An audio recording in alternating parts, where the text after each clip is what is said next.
زما یو تیر غزل و البته غزل خلاص هم لرم شلیوال صاحب له ډېره نازه او له کبره راکاږه په ملا لکه رسا چې د ډنډر سره ګلاب پوک شي د زلفو خط د مخ ټاپونه داسې پوک تو وو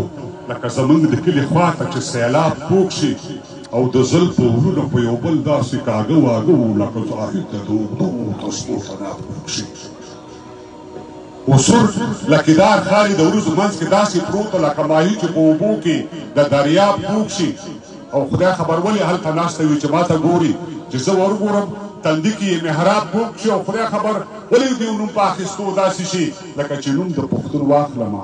پنجاب پوک شي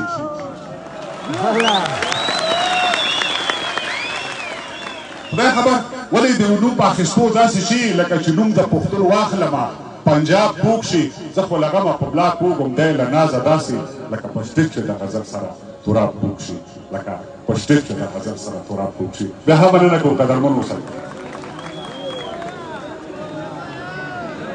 ويا